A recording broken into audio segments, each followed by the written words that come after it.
Perkembangan alat ujar speech organ dari zaman purbanya akan tampak bahwa memang manusia mempunyai pertumbuhan yang paling belakang dan sempurna. Penelitian para ahli purbakala menunjukkan bahwa kehidupan di dunia dimulai 3.000 juta tahun lalu dalam mungkin 1989. Bentuk organismenya yang uniseluler. 350 juta tahun kemudian berkembanglah makhluk semacam ikan, yakni agata yang tidak berahang.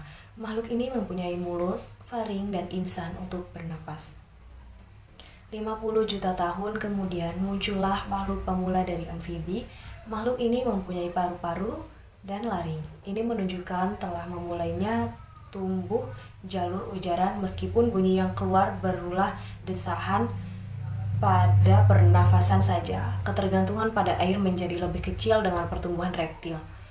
Ada pertumbuhan yang mencolok pada reptil yakni rongga, rusuk, dada terbitlah sangat aktif untuk pernafasan. Salah satu hal yang masih misterius adalah bahwa reptil, misalnya buaya, kurang banyak mengeluarkan suara amfibi, misalnya katak.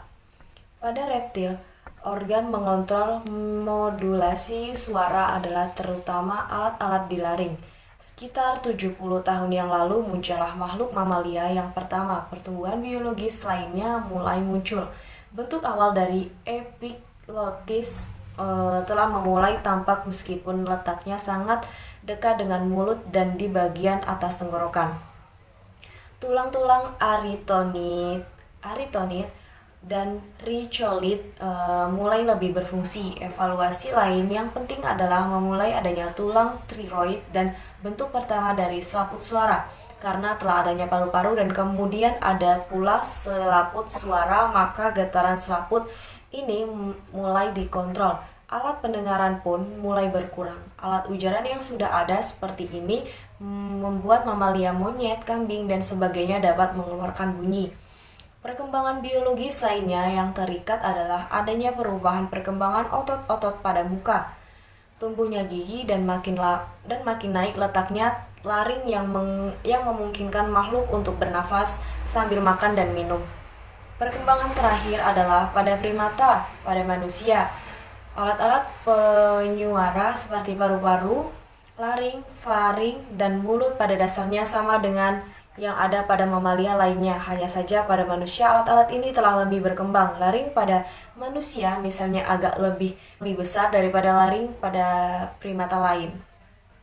Struktur mulut maupun semacam lidahnya juga berbeda, akan tetapi perbedaan lain yang lebih penting antara manusia dengan binatang adalah struktur dan organisasi otaknya.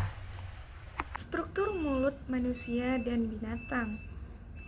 Kemiripan ini bisa kita rasakan kalau kita pergi ke kebun binatang dan memperhatikan perilaku binatang-binatang itu.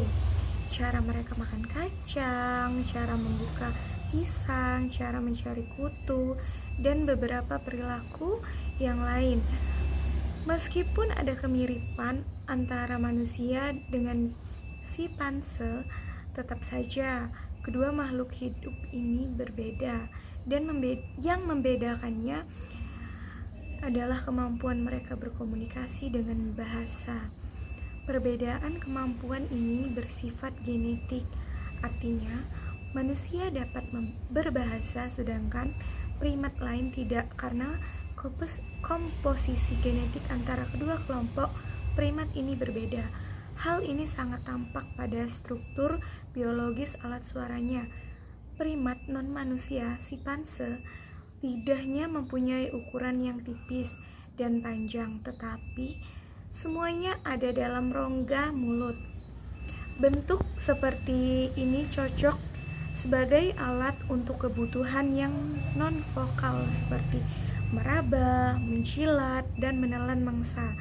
Secara komparatif, rasio lidah dengan ukuran mulut juga sempit, sehingga tidak banyak ruang untuk menggerakkan lidah ke atas, ke bawah, ke depan, dan ke belakang. Ruang gerak yang sangat terbatas ini tidak memungkinkan binatang untuk memodifikasi arus udara menjadi bunyi yang berbeda-beda dan distinktif berbeda dengan manusia. Secara profesional, rongga mulut manusia adalah kecil. Ukuran ini membuat manusia dapat lebih mudah mengaturnya. Lidah manusia secara profesional lebih tebal daripada binatang dan menjorok sedikit ke tenggorokan, memungkinkan untuk digerakkan secara fleksibel sehingga bisa dinaikkan, diturunkan, dimajukan, dimundurkan, atau diratakan di tengah, sehingga dapat menghasilkan bunyi vokal yang bermacam-macam. Kaitan biologis dengan bahasa, di samping struktur mulut manusia yang secara biologis berbeda dengan struktur mulut binatang, bahasa juga terkait dengan biologis dari segi lain. Yang pertama ada evolusi otak anak. Pada dasarnya, perkembangan bahasa manusia itu terkait erat dengan faktor biologinya. Faktor yang juga sangat penting dalam penguasaan bahasa adalah faktor neurologis. Di samping bentuk tubuh dan ciri-ciri fisikal lain yang membedakan manusia dari binatang adalah otaknya. Kerbau dan gajah jelas mempunyai otak yang lebih besar dari otak manusia, tetapi tetap saja makhluk-makhluk ini tidak dapat berbahasa. Sebaliknya, manusia nencephalig atau manusia cat yang otaknya hanya sekitar 400 gram dan kira-kira sama dengan berat otak seekor simpanse umur 3 tahun dapat berbicara secara normal, sedangkan simpanse tidak. Yang kedua ada gangguan bicara. Seperti dikatakan sebelumnya, meskipun ukuran otak manusia maksimal 2% dari seluruh ukuran badan manusia, ia menyedot banyak sekali energi sampai 15% dari aliran darah dan 20% dari sumber daya metabolik tubuhnya. Stroke mempunyai berbagai akibat. Akibatnya karena adanya kontrol silang dari hemisfer kiri dan hemisfer kanan, maka stroke yang terjadi pada hemisfer kiri akan menyebabkan gangguan pada belahan badan sebelah kanan. Sebaliknya, kalau stroke itu terjadi pada hemisfer kanan, maka bagian kiri tubuhlah yang akan terganggu. Gangguan bicara yang disebabkan oleh stroke dinamakan afasia atau apasia. Macam-macam afasia. Yang pertama ada afasia Broca, yaitu kerusakan yang terjadi pada daerah Broca karena daerah ini berdekatan dengan jalur korteks motor.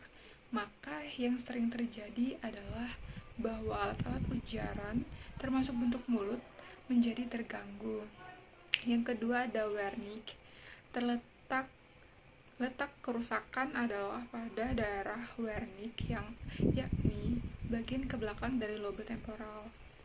Biasanya penderita afasia ini lancar dalam berbicara dan bentuk sintaksisnya juga cukup baik. Yang ketiga ada afasia anomik, yaitu kerusakan otak terjadi pada bagian depan dari lobe parietal atau pada batas antara lobe parietal dengan lobe temporal. Gangguan bicaranya tampak pada ketidakmampuan penderita untuk mengaitkan konsep dan bunyi atau kata yang mewakilinya. Kemudian ada afasia global. Pada afasia ini kerusakan terjadi tidak pada satu atau dua daerah saja, tetapi di beberapa daerah yang lainnya. Kemudian akibat lain dari stroke. Yang pertama itu ada bahasa sinyal. Orang yang tidak dapat berkomunikasi secara lisan dapat menggunakan piranti lain, yakni bahasa sinyal atau sign language, bahasa yang dipergunakan menggunakan tangan dan jari untuk membentuk kata dan kalimat. Yang kedua ada kekidalan dan kekinanan. Manusia ada yang kidal atau left handle dan ada yang kinan atau right handle. Sementara itu ada pula orang yang mampu menggunakan tangan kiri atau tangan kanannya secara imbang.